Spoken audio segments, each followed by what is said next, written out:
Hi, I'm David Judson, Editor-in-Chief of Stratfor. With me today is Reva Bhalla, our Vice President of Analysis.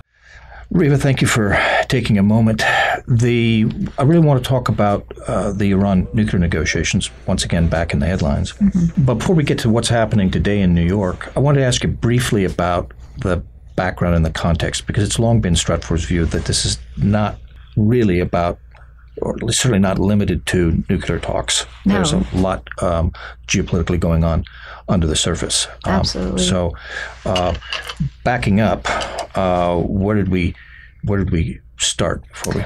Yeah, so if we back up and we look at Iran and we look at what are its fundamental imperatives, right? Throw the nuclear question out for a second. And it's always been about Iran's western flank with Iraq. Mesopotamia has always been both the prize and oftentimes a threat to Iran. So when the opportunity came for the U.S. to dislodge a very hostile Sunni regime in Iraq, of course, Iran jumped at that opportunity. And there were negotiations very early on after 9/11 through the U.S. invasion of Iraq, as we know.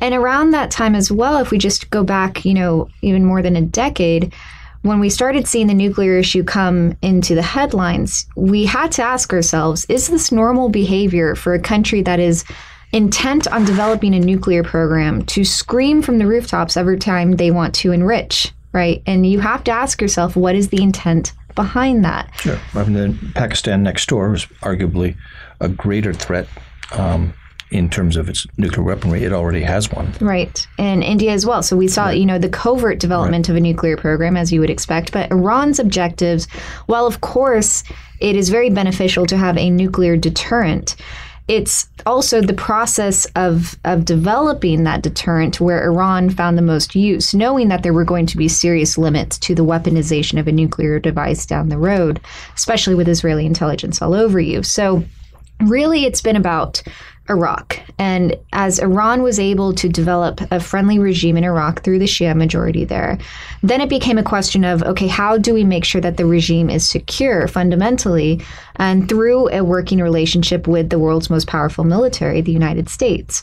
And so there were a lot of reasons for the Iranians to use the nuclear issue to, in a sense, pull the U.S. into a negotiation that could serve its purposes. And we've seen that ebb and flow, of course, over the past decade. But here we're at a critical point. Right.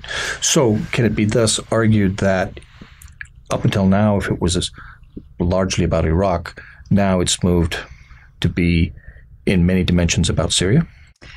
No, not exactly. So there are a lot of issues here. So when we look at the fundamentals of the U.S. Iran negotiation, what do we see? On the U.S. side, this is the last place that the U.S. wants to be tied down in the Middle East, right?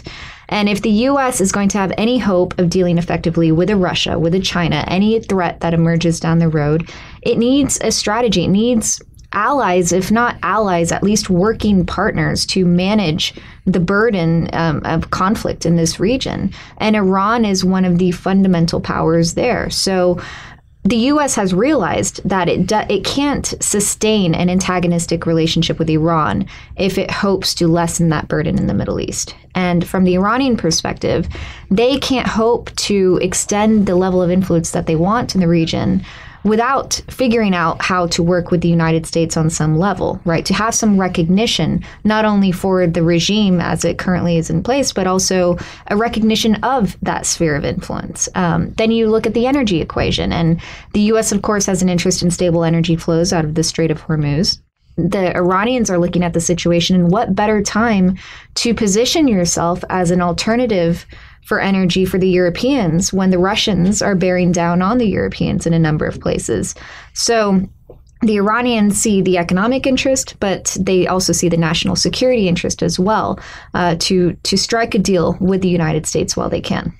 So what's your short-term forecast? Do you see a deal in the wind? There's been talk today from out of Tehran as well as Washington that hints that something may be near? We have to be careful not to swing day by day with the rhetoric, sure, because in any negotiation, it always looks like the whole thing is going to explode right before you strike a deal. Will they actually strike a deal? We don't know. What we do know is that the fundamentals of this negotiation are there. That is the most important thing to remember. We're down to technicalities. There can be a breakthrough when it comes to the negotiation over those technicalities. And we have to see what's at stake, right? For the Iranian regime, Rouhani has gone into this negotiation. He's put a lot on the line. His opponents in the IRGC are really amping up the rhetoric, threatening to impeach him if he so much as even meets with Obama. So if he doesn't show at least progress in this deal, his political capital declines considerably. That's something that the United States knows as well. And that's something that, that will add urgency to this level of negotiation. But it's not just about the nuclear issue. It's about the regional understanding between the U.S. and Iran, where they can work together and where they can agree to disagree, essentially. Wheels within wheels. Complicated. That's all we have time for today. But for more on this, please join us here at Stratfor. Thank you very much.